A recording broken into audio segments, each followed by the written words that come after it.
The receipt falls from Heath's jacket pocket as I'm gathering laundry, landing face up on our bedroom floor. $400 for a single night at the Belmont Hotel. Last Tuesday, when he was supposed to be in Seattle for a sales conference.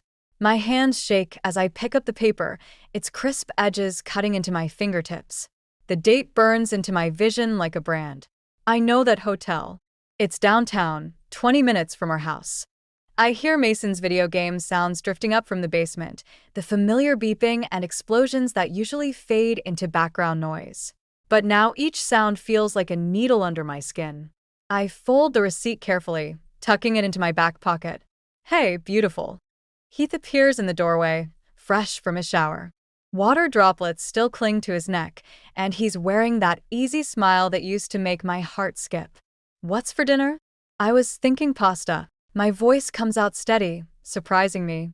How was your morning meeting? Good, good. Closed that Philip's account finally.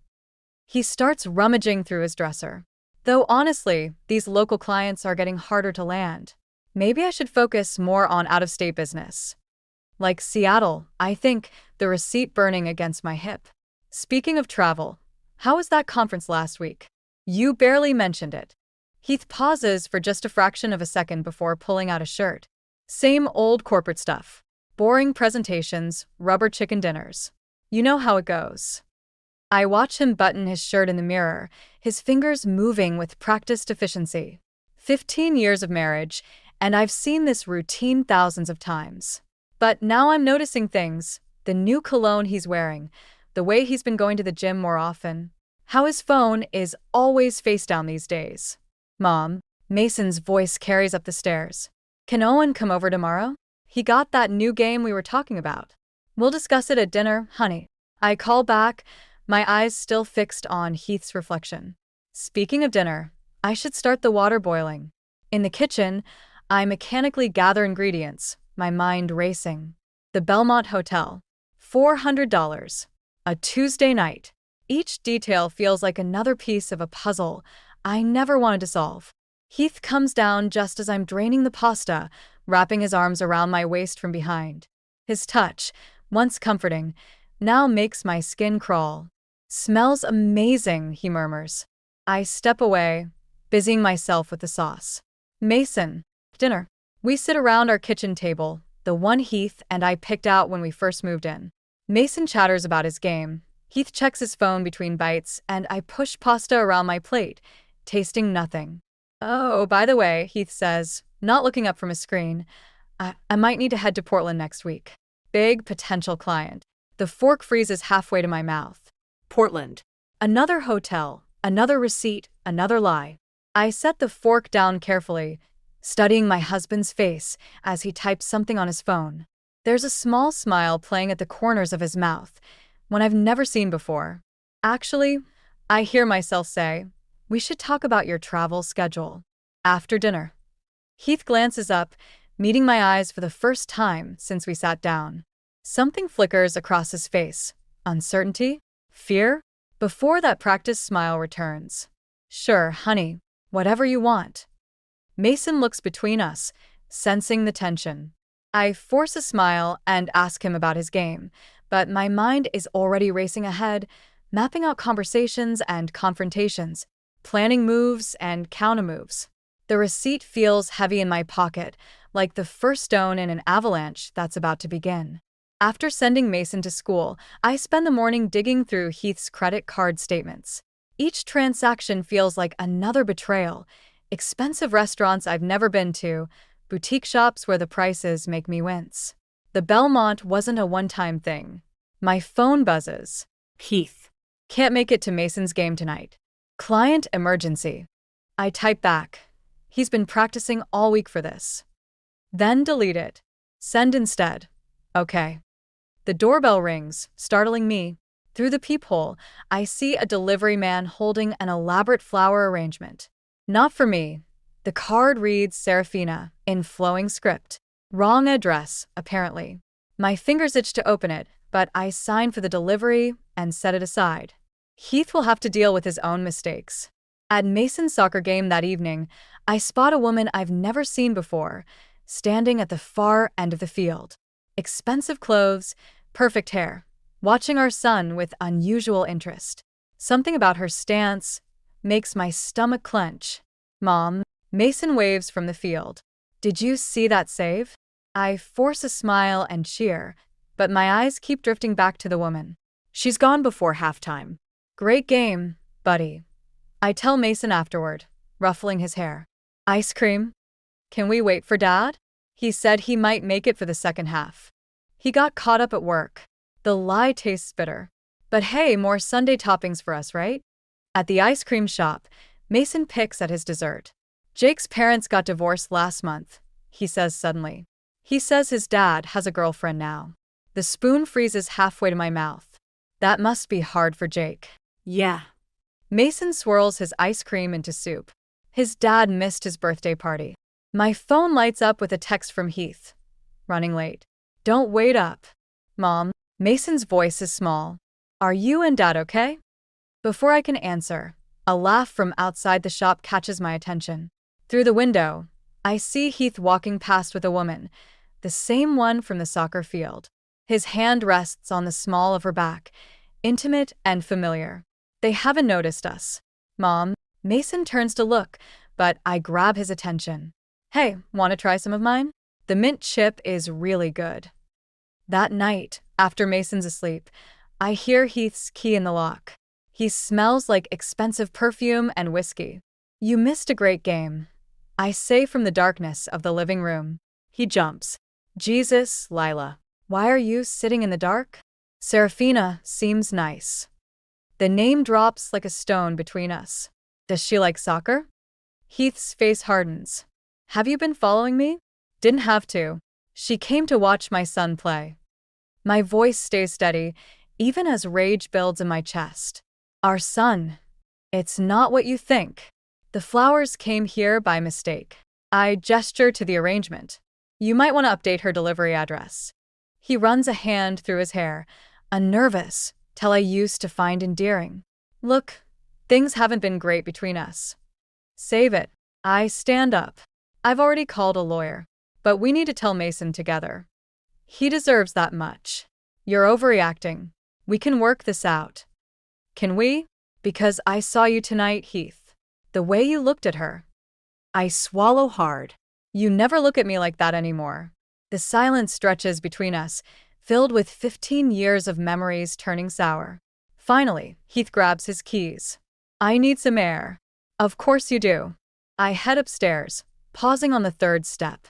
By the way, Mason asked about Jake's parents getting divorced today. Funny timing, isn't it? I don't wait for his response. In our bedroom, I start packing a bag, my hands steady despite everything. The woman at the soccer field keeps appearing in my mind, watching my son, marking her territory. Well, two can play at that game. The Children's Hospital Foundation Gala wasn't where I expected to find Serafina Kane, but there she is, holding court near the champagne fountain. Her laugh carries across the ballroom, drawing attention like a magnet. My mother squeezes my arm. Breathe, honey, Evelyn whispers. Remember why we're here. Right. The hospital's new pediatric wing. The reason I spent 3 months organizing donor lists and seating charts. Not to watch my husband's mistress charm potential investors in a dress that probably costs more than my car. Lila Merrick? A tall man approaches, hand extended. Owen Lark. I'm heading up the architectural team for the new wing. I shake his hand, grateful for the distraction. The designs are incredible, especially the rooftop garden concept. Mom, Mason appears beside me, tugging at his tie. Can I go to the game room? They have the new. He stops mid-sentence, eyes fixed across the room. I follow his gaze to see Heath walking in, making a beeline for Serafina. My son's face crumples with confusion as he watches his father kiss her cheek. Mason, I start, but he's already moving through the crowd. I'll go, Evelyn says, following him. Owen shifts uncomfortably. I should probably stay, I say, surprising myself. Please. I could use a friendly face right now. Serafina spots me, whispering something to Heath. They approach, her arm linked through his like they're attending their own wedding. Lila, darling. Her voice drips honey. Heath mentioned you organized this lovely event. The Children's Hospital, such a worthy cause. Yes, well, some of us think about more than just ourselves. The words slip out before I can stop them. Heath's jaw tightens. Where's Mason? Probably wondering why his father is here with another woman instead of his family. Serafina laughs, the sound like breaking glass. Oh, Heath told me how bitter you've been about the separation. But really, darling, scenes like this don't help anyone. Separation. I look at Heath. Is that what you're calling it? Lila, not here. No, please tell me more about our separation. Tell me about the nights at the Belmont, the flowers, the restaurants. Tell me about showing up at our son's soccer game like some twisted audition for his new mother. Owen steps closer, his presence steady behind me. Serafina's eyes flick to him, something calculating in her gaze. Moving on already, Lila? How? Predictable. That's enough. Heath grabs her elbow. We're leaving. Why? I step forward. Stay. Explain to our donors how you're abandoning your family for someone who sees you as nothing more than a stepping stone to better business connections. Serafina's smile falters. You don't know anything about us. I know everything about you. The failed startups, the burned investors, the lawsuits. Did you tell Heath about those? Or just about the ones you won? The color drains from her face. Behind me, I hear Owen stifle a laugh. You're making a scene, Heath hisses. No, I'm making a point. Stay away from my son. Both of you. I turn to leave, but Serafina grabs my arm. He chose me, Lila. Accept it. Mom, Mason stands there, watching us, my mother behind him with tears in her eyes. The room seems to freeze. Heath steps forward, reaching for our son, but Mason backs away. I want to go home, he says quietly. I walk to him, wrapping an arm around his shoulders. He's shaking. Of course, honey. We can go. As we leave, I hear Serafina's voice. Heath, aren't you going to? But we're already moving through the crowd, my mother and Owen flanking us like guards. Outside, the night air hits my face, and I realize I'm shaking too. Not from fear or sadness, but from something else. Something that feels dangerously like power. Mom, Mason looks up at me. Are we okay? I pull him closer, catching Owen's concerned glance, feeling my mother's hand on my back. We will be, I promise. We will be. Mason's phone buzzes for the third time during dinner. He glances at it, then quickly turns it face down. No phones at the table. I remind him, but something in his expression makes me pause. Everything okay? Fine. He pushes his posture around. Can I go to Dad's this weekend? He's taking me to that new water park. The water park we'd planned to visit together next month. I thought we were going to. Serafina got VIP passes. He says her name casually, like he's known her forever. She says they have this awesome new slide that...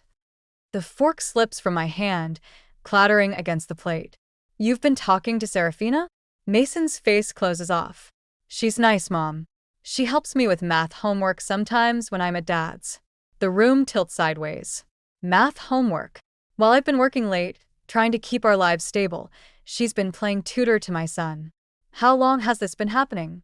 He shrugs, reaching for his phone again. It lights up with another message. Mason. My voice sharpens. Show me the phone. You can't tell me who to talk to. He clutches it to his chest. Dad says you're just jealous because Serafina's successful and you're stuck in the same boring job. The words hit like a slap. Before I can respond, the doorbell rings. Owen stands on the porch, holding a folder. Sorry to drop by unannounced, but I found something about Serafina you should see. Mason bolts upstairs, his door slamming as Owen spreads documents across my kitchen table. Business records, court filings, news clippings. She's done this before, Owen explains.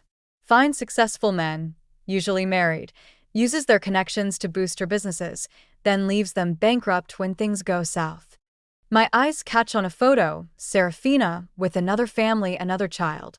These are from 3 years ago. Different city, different name. Owen taps the article. The kid was 12 too. A text lights at my phone. Heath asking for Mason's shoe size. For water park sandals, probably. I imagine Serafina shopping with them, playing happy families with my son. Mom, Mason appears in the doorway, backpack in hand. Dad's here to pick me up. Through the window, I see Heath's car idling in the driveway. Serafina sits in the passenger seat. Mason wait, but he's already moving past me. Let him go, Owen says quietly. We need to be smart about this. I watch through the window as my son climbs into the back seat. Serafina turns, saying something that makes him laugh. The same laugh he used to share with me over inside jokes and silly stories. She's not just taking my husband, I realize. She's taking my whole life. Owen gathers the documents. There's more. Her company's in trouble again. Major investors pulling out. Heath doesn't know it yet, but he's about to lose everything, including Mason. I turn from the window. Unless we stop her first. Lila. Owen's voice is careful. What are you thinking? I pick up one of the articles, studying Serafina's previous victim, a man who lost his business, his home, his family. I'm thinking it's time to make some calls. Starting with her former investors. That could get messy. She's poisoning my son against me. My hands shake as I gather the papers. Messy doesn't scare me anymore. Owen watches me, concern mixing with something else in his expression. Just be careful. Don't let revenge cost you what you're trying to protect. But as I look at the empty chair where Mason should be sitting, at his half-eaten dinner growing cold, I realize some costs are already too high. Serafina Kane isn't just playing games with my family, she's declaring war. And I'm done playing defense. The email from Serafina's former business partner arrives at 3 a.m. I've been awake anyway, scrolling through Mason's social media, watching my son's life unfold in photos where I don't exist. Serafina teaching him to ski. Heath and Mason at expensive restaurants. The perfect little family she's building on the ruins of mine. She'll destroy everything, the email warns. Not just the money, the relationships, the trust, everything. Get out while you can. My phone rings, startling me. Mason. Mom. His voice sounds small, younger than 12. Can you come get me? I'm already grabbing my keys. What's wrong? They're fighting. Really bad. About money, I think. Dad threw something and a crash in the background. Please. I break every speed limit getting to Heath's new condo. Mason's waiting outside, huddled on the steps in his pajamas. Through the open window above, I hear Serafina's voice, sharp as broken glass. You promised me that investment would come through. Do you know how much I've lost because of you? Mason climbs into my car, clutching his backpack. Can I stay with you tonight? Of course, honey. I resist the urge to speed away, to protect him from whatever's unfolding upstairs. Want to talk about it? He shakes his head then. Serafina's different now. She gets mad a lot. Dad, too. At home, I make hot chocolate while Mason settles on the couch. His phone keeps lighting up with texts from Heath, from Serafina. He ignores them. Remember when we used to do this? He wraps his hands around the mug. When I couldn't sleep? Every thunderstorm. I sit beside him, careful to leave space. You'd count the seconds between lightning and thunder. Serafina says that's baby stuff. He stares into his chocolate. She says I need to grow up faster. The familiar rage rises, but before I can respond, my phone buzzes. Owen. Her company's imploding, his text reads. Board meeting tomorrow. You should be there. Mason's phone lights up again. Heath calling now. He lets it ring. They were talking about selling the lake house, he says quietly. Dad signed something for her business and now. The lake house. Where Mason learned to swim. Where we spent every summer. Where Heath proposed. That's not going to happen. The words come out harder than intended. How do you know? Because I've spent weeks building a case against her. Because Owen's contacts at the investment board are ready to expose her pattern of fraud. Because tomorrow, her carefully constructed world will shatter. But looking at Mason's tired face, I realize revenge won't heal what's broken here. Mom, he shifts closer, like he used to during thunderstorms. I'm sorry I said those things before. About you being jealous and boring. It's okay, honey. No, it's not. His voice cracks. She made it sound so cool at first, like we'd be this amazing new family. But now Dad's always angry, and she keeps talking about sending me to boarding school, and I just want. He stops, shoulders shaking. I pull him close, feeling his tears soak my shirt. My phone buzzes again. Owen sent the board meeting details, the evidence we've gathered, everything needed to destroy Serafina Kane tomorrow. But Mason's breathing is evening out, his body heavy with sleep, trusting me to keep him safe. Like I used to. Like I always should have. I text Owen back. Need to handle this differently. For Mason. His response is immediate. Whatever you need. I'm here. Outside. Thunder rumbles. Mason stirs but doesn't wake. I start counting seconds automatically, a habit from all those stormy nights, realizing some patterns are worth keeping. And some cycles of hurt need to end, not with revenge, but with repair. Tomorrow will come with its own storms. But tonight I hold my son and plan a different kind of justice, one that might actually heal what's broken. The lake house looks smaller somehow, its windows dark against the setting sun. Mason's old tire swing hangs motionless as Heath signs away 15 years of memories to cover Serafina's debts. You don't have to do this, I tell him, watching him initial each page without reading. We can find another way.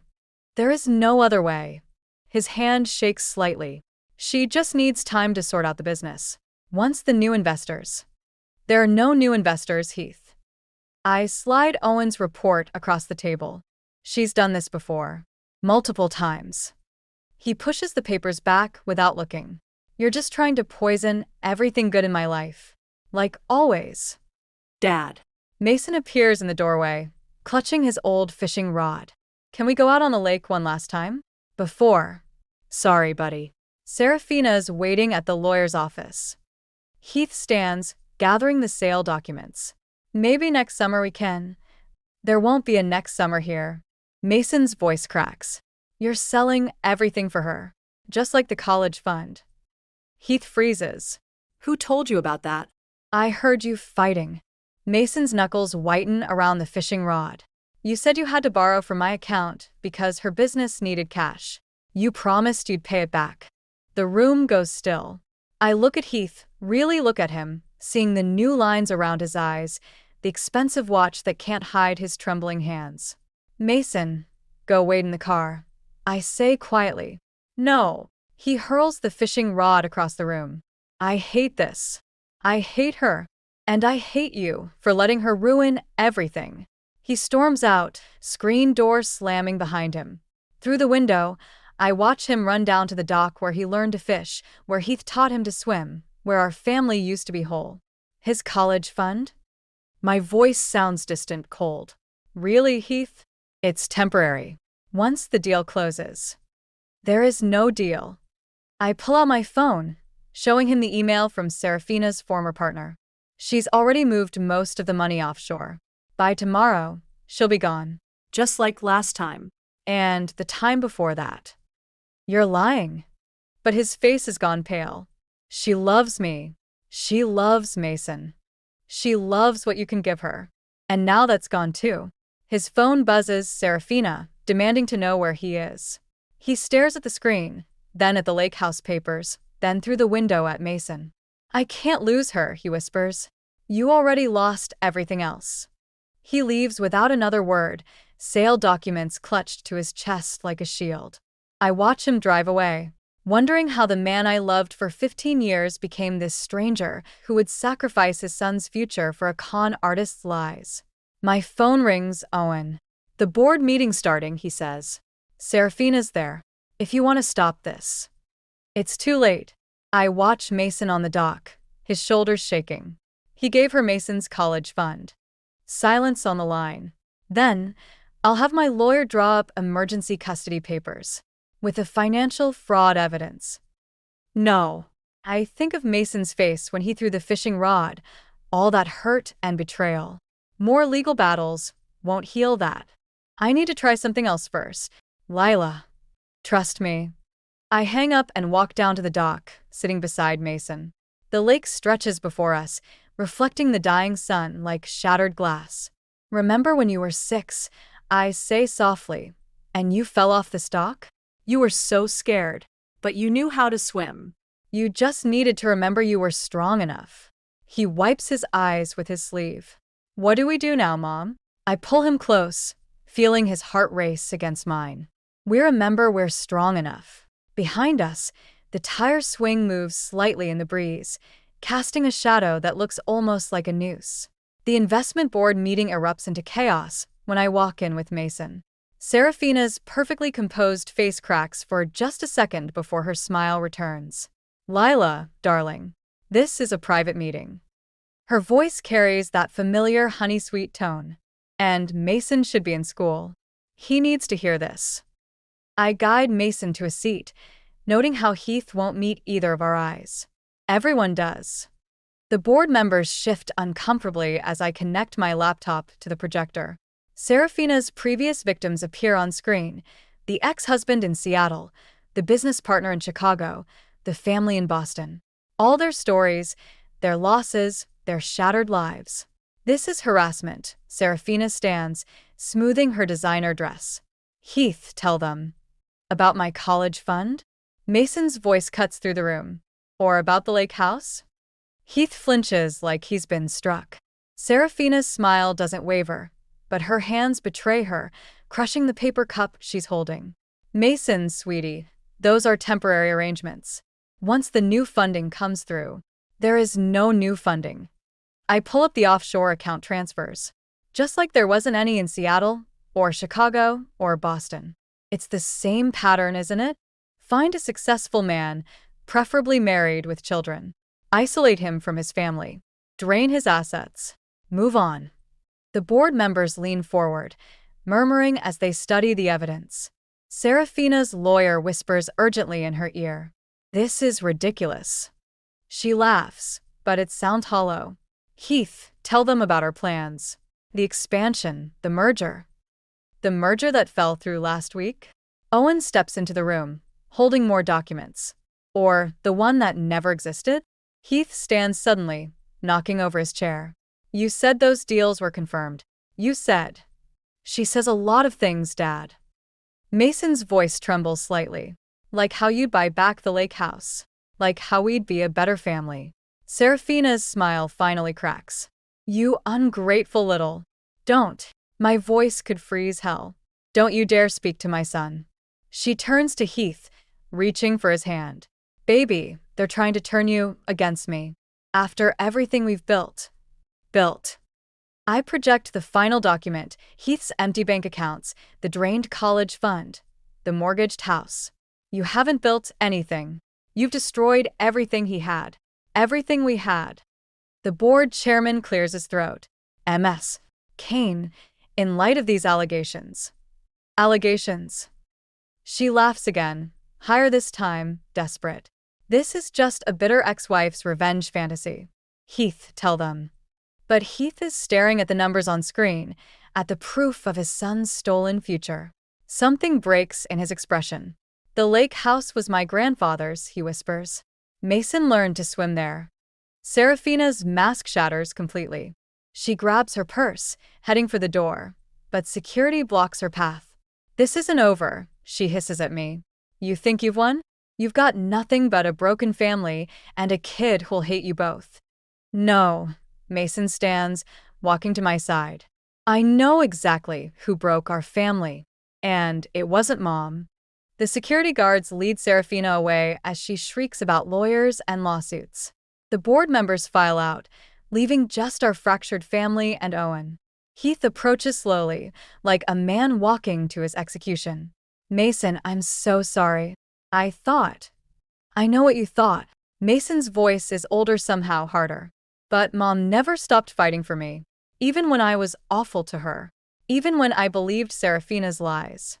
He turns to me, and for a moment I see my little boy again, the one who needed me to check for monsters under his bed. Can we go home now? I nod, taking his hand. Heath starts to speak, but Owen steps between us. I think you've done enough, he says quietly.